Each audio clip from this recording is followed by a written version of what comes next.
नमस्कार, आपका स्वागत है हमारे चैनल एक संदेश पर। जैसा कि मैंने आपको पहले भी बताया है कि जहाँ-जहाँ हक की बात होगी और अधिकार की बात होगी, एक संदेश आपको खड़ा नजर आएगा। इसी प्रकार से आज हम अलीगढ़ क्षेत्र के अतरौली विधानसभा में हैं और अतरौली में वाल्मीकि समाज प्रदर्शन कर रहा है और जो भी नगर पालिका के सफाई कर्मचारी हैं वो प्रदर्शन कर रहे हैं, साथ ही महिलाएं भी। और इनसे जानेंगे कि आखिरकार क्या इनकी मांगे हैं नगर पालिका में जो ये प्रदर्शन कर रहे हैं। तो मेरे साथ उपस्थित हैं। सर, क्या नाम है आपका? मैं कमल सिंह, अखिल भारतीय सफाई मजदूर कांग्रेस ट्रेड यूनियन 72-62 का प्रदेश अध्यक्ष हूँ। और पिछले 26 तारीख से तो ये कर्मचारी अपनी न्यायोचित मांगों को लेकर यहाँ अतरौली में धरने पर बैठे हैं। और मैं ये नहीं कहूँगा कि 26 अगस्त, ये पिछले साल 2023 से पिछले 1-1.5 साल से लगातार पत्राचार कर रहे हैं, लगातार धरना कर रहे हैं, लगातार काम भूख हड़ताल कर रहे हैं। बावजूद उसके नगर पालिका के अधिकारियों, चेयरमैनों के कानों पर कोई जू नहीं रहेंगी है। वो इनके शोषण और उत्पीड़न करने पर आमदा है, उतारू है। अगर कोई कर्मचारियों ने विरोध किया है, अपने हक और अधिकार को लेकर मांग की है, तो उसे या तो कार्य से हटा दिया गया है या उसे तमाम तरह की परेशानियों के साथ उसकी आवाज को दबा दिया गया है। आज कर्मचारी पूरे कस्बे का और यहाँ तक कि पूरा वाल्मीकि समाज इस वक्त अपने समाज के प्रति हो रहे शोषण और उत्पीड़न के खिलाफ एकजुट है। और 26 तारीख से नगर के वासियों, तमाम जो हमारे नगर वासी हैं, उनकी जो है स्वास्थ्य हालात को देखते हुए, स्वास्थ्य को देखते हुए, व्यवस्था को देखते हुए 26 तारीख से अनिश्चितकालीन धरने पर है। सुबह काम किया है, मेहनत से उठकर रात को काम किया है, धरने के बाद इन्होंने शाम को काम किया है। बावजूद उसके 2 तारीख तक नगर पालिका ने किसी भी प्रकार की इनकी समस्याओं का निस्तारण के लिए कोई कार्रवाई नहीं की। मजबूरन 3 तारीख से कर्मचारियों ने एक विधिवत लेटर जारी करके जो है काम बंद हड़ताल की है। काम बंद हड़ताल का भी आज तीसरा चौथा दिन है और उस नगर में, कस्बे में जगह जगह कूड़ों के ढेर लगे हुए हैं, लेकिन नगर पालिका के अधिकारी, अधिशासी अधिकारी और चेयरमैन अभी भी इनकी सुध लेने को तैयार नहीं है। समय समय पर अपनी तरफ से बना बनाकर लेटर प्रस्तुत कर रहे हैं, जो कि हमारे सामने आए भी हैं। समझौते का मतलब है न्यायोचित नियमानुसार, अधिनियम अनुसार दोनों पक्षों में समझौता हो, दोनों पक्षों का हस्ताक्षर हो, मध्यस्थियों के हस्ताक्षर हो, तो वो समझौता होता है।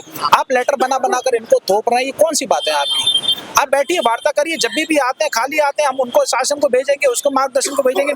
शासन ने आपको ऑलरेडी कहा हुआ है कि आप इनका पालन करिए, फिर आप उनको भेजेंगे कि क्या हम इनका पालन करें? ये लंबित रखने जैसी मांगे हैं, बातें हैं इनकी, और ये बिल्कुल बर्दाश्त योग्य नहीं है।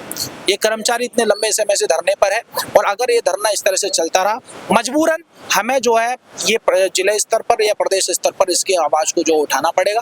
और जैसे कि मैं देख रहा हूँ, हमने माननीय अखिलेश यादव जी, समाजवादी पार्टी के जो मुखिया हैं, उनको भी इसके लिए पिछले साल भी पत्राचार किए कि इस पार्टी का जो चेयरमैन अतरौली का है, उनके द्वारा वाल्मीकि समाज का शोषण हो रहा है। तो अगर वाल्मीकि समाज की मांगों को अखिलेश यादव जी भी नहीं सुनते हैं, तो मजबूरन हमें समाजवादी पार्टी का भी जगह जगह पर बहिष्कार करना पड़ेगा। तो हम पूरे प्रदेश में इस तरह से वाल्मीकि समाज को इकट्ठा करके पार्टी का बहिष्कार करेंगे। अच्छा, अभी मैंने महिलाओं से बात की थी, वो आरोप लगा रही थी, एक जमादार हैं, वो उनको गाली गलौज करते थे। तो क्या लगता है कि नगर पालिका के चेयरमैन हैं और अधिशासी अधिकारी हैं, उन्होंने अपने से निम्न स्तर के जो कर्मचारी हैं उनको पूरी छूट दे रखी है? देखिए, आपके पास शासनादेश है, नियम है, और नियम के परे अगर कोई काम किया जा रहा है तो उसमें साठ-गांठ की बू तो आती है। और वो क्या साठ-गांठ रही है, वो अध्यक्ष महोदय जानते हैं। क्यों? क्योंकि किसी भी प्रकार की पदोन्नति के लिए ज्येष्ठता नियमावली है, योग्यता है।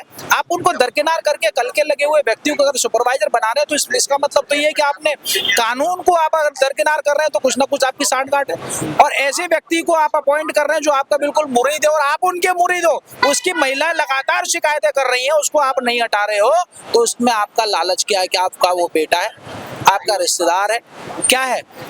अच्छा, अभी ठेकेदार की भी बात आई थी कि ठेकेदार को लेकर बहुत चर्चा हो रही है। आखिरकार ठेकेदार कौन है? देखिए श्रीमान जी, मैं बहुत बहुत आभारी हूँ आपका, और मैं आपसे यही उम्मीद रखता हूँ कि आप इस जन की समस्याओं को शासन प्रशासन तक, उच्च लेवल तक आप पहुँचाने का काम करेंगे। पहली बात तो ये है कि नगर पालिका में बढ़ती जा रही अनियमितताओं की उच्च स्तरीय जांच हो। नंबर 1, एमआरएफ सेंटर का ठेका है, 32-34 कर्मचारी जो हमने सुने हैं, यही कर्मचारी काम कर रहे हैं। अगर वो ठेका हुआ है, उसका वेतन निकल रहा है, तो वो वेतन किसके पेट में जा रहा है, इसकी जांच हो। दूसरा, नाला सफाई का टेंडर हुआ, इन्हीं कर्मचारियों से काम कराया गया, अगर उसका वेतन गया है तो वो कौन कर्मचारी थे जिनके पेट में वेतन गया है या इनके पेट में वेतन गया है, नाला टेंडर के भुगतान की जांच हो। साथ के साथ में ये जो जितने कर्मचारी हैं, किस ठेकेदार के अंतर्गत है उसका नाम ही नहीं पता है। अब तक तो नाम नहीं पता था, जब भी बुलाया, कई वार्ता हुई, हमने बुलाया ठेकेदार को, बुलाइए भाई, कर्मचारी अपने ठेकेदार से मुखातिब होना चाह रहा, बातचीत करना चाह रहा, अपनी पीड़ा रोना चाह रहा है। तो पता चला, हमने उसको नोटिस जारी कर दिया, हमने उसको बता दिया, हमने उसको बुलाया है। आज बड़ी मुश्किलों से नंबर निकल कर आया है, किसी संजय नाम के ठेकेदार है। अब वो इनका रिश्तेदार है या ठेकेदार है, ये तो जांच का विषय है। लेकिन जब उससे वार्ता हुई है तो वो तो ये कह रहा है कि भाई साहब, मुझे तो किसी बात की कोई जानकारी ही नहीं है। भाई, उसे जब हड़ताल की जानकारी नहीं है, उसे अपने कर्मचारियों की जानकारी नहीं है, उसे इनके भुगतान की जानकारी नहीं है, तो इनका सरदार कौन है उसकी भी जांच होनी चाहिए। अच्छा, इसी बात को लेकर, जैसे ठेकेदार को नहीं पता कि कर्मचारी कौन है, क्या कौन है, इसी को लेकर एक और बात अभी मैंने पूरे आंदोलन में देखी कि एक आरोप और लगा रहे थे एक अधिकारी पर कि 1.5 से 2 लाख रुपए भ्रष्टाचार में जा रहे हैं, और वो 1.5 से 2 लाख वाला पूरा क्या मामला है? देखिए श्रीमान महोदय, ये एक बहुत बड़ी पीड़ा है। ये गरीब तबके का कर्मचारी है और अनपढ़ है, नासमझ है, इन्हें थोड़ी सी जानकारी नहीं है। अगर जानकारी पढ़ा लिखा होता तो आज ये सफाई पेशे पर नहीं होता। इनके मन में थोड़ी सी ये पीड़ा, ये जो उम्मीद जगाई जाती है कि आपको कच्चे में लगाया जा रहा है। ये हकीकत है। आप जमीनी स्तर पर आप पूछेंगे तो ये मैं बहुत कड़वी सच्चाई आपको बता रहा हूँ। मैं पूरे प्रदेश की लीडरशिप कर रहा हूँ और आज मैं पूरे देश में भी लीडरशिप कर रहा हूँ। मैं कई प्रदेशों का प्रभारी भी हूँ संगठन के साथ, संगठन में। आपको मैं बता दूं कि पहले तो आश्वासन दिया था कि आपको कच्चे में लगाया जा रहा है और आप धीरे धीरे पक्के हो जाओगे। तो कच्चे के नाम पर पैसे की देनदारियों की तमाम शिकायतें कई जिलों से हमें सुनने में आई हैं। इसी के तहत कठोर नियमावली भी बनाई गई है, कठोर शासन से आदेश भी है। मैं आपको दिखाऊं, मेरे पास आदेश भी है। लेकिन अगर आप उन आदेश को दरकिनार करके कर्मचारी को रख रहे हो साठगांठ से, तो इसका मतलब तो कहीं ना कहीं वो है जो कर्मचारी आरोप लगा रहे हैं वो सही है। धुआं वहीं से उठेगा जहां पर आग लगेगी। अगर कर्मचारी आरोप लगा रहा है तो इसकी भी जांच होनी चाहिए। ये भी मैं आपके चैनल के माध्यम से कहना चाह रहा हूँ। यहाँ नगर पालिका में भ्रष्टाचार नहीं, मुझे तो प्रतीत हो रहा है कि भ्रष्टाचारों का महाभ्रष्टाचार है और अंदर बैठे हुए लोग ही ठेकेदार हैं, ठेकेदारों के रिश्तेदार हैं या क्या है, ये तो जांच का विषय है। खुलकर जांच में ही आना चाहिए। ये कर्मचारी अपनी न्यायोचित वाजिब मांगों को लेकर बैठे हैं। अरे भैया, तुम इतना खा रहे हो, क्या कर रहे हो? कम से कम इनके जो मेहनत कर रहे हैं, 8,000 9,000 की नौकरी में अपने बच्चों को पालन पोषण नहीं ठीक से नहीं कर पा रहे हैं, ये पढ़ा नहीं लिखा नहीं पा रहे हैं, 2 वक्त की रोजी रोटी है, आप उसको भी टाइम से नहीं दोगे तो बेचारा मेहनत कश कर्मचारी क्या करेगा? अच्छा, जिस प्रकार से अभी देखा भी गया था कि कुछ अधिकारी आ रहे हैं, जा रहे हैं, लेकिन अभी तक कुछ समस्या का समाधान नहीं हुआ है। यदि समय पर समस्या का समाधान नहीं हुआ तो आगे आपकी क्या प्रोसेस रहेगी इस आंदोलन को लेकर? देखिए, 1 साल 1.5 साल हो गई है और 1-1.5 साल से लगातार ये कर्मचारी अपनी मांग कर रहे हैं।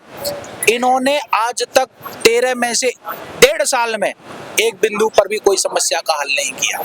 इससे ये प्रतीत तो हो रहा है कि ये हठधर्मी है, इनका शोषण पर आमदाय उतारू है ना। अगर इस तरीके से इनकी नीति रही है तो ये भूख हड़ताल, ये कामबंद हड़ताल तो चली रही है। अगर इसको लेकर हमें शासन प्रशासन में भी कोई आंदोलन करना पड़े या यहाँ पर भूख हड़ताल पर भी कोई अगर बात आती है तो सबसे पहले बैठने वाला कमल सिंह प्रदेश अध्यक्ष उत्तर प्रदेश का होगा। और इस आंदोलन के तहत मैं ये भी बता देना चाहता हूँ आपके चैनल के माध्यम से, माननीय अखिलेश यादव जी को, जो समाजवादी पार्टी के मुखिया हैं, मैंने आपको पत्राचार किया है, मैंने आपको स्थानीय वाल्मीकि लोगों की पीड़ाओं से अवगत कराया है। आपकी पार्टी का चेयरमैन है, ये चेयरमैन इस समाज का शोषण कर रहा है, इनकी समस्याओं का निस्तारण नहीं कर रहा है। अगर आप प्रदेश के वाल्मीकि समाज को गले लगाना चाह रहे हो तो ऐसे लोगों को सबक सिखाओ, ऐसे लोगों पर लगाम कसो, नहीं तो आने वाली विधानसभा चुनाव में पूरा वाल्मीकि समाज पूरे उत्तर प्रदेश में समाजवादी पार्टी का बहिष्कार करने से बिल्कुल नहीं चूके।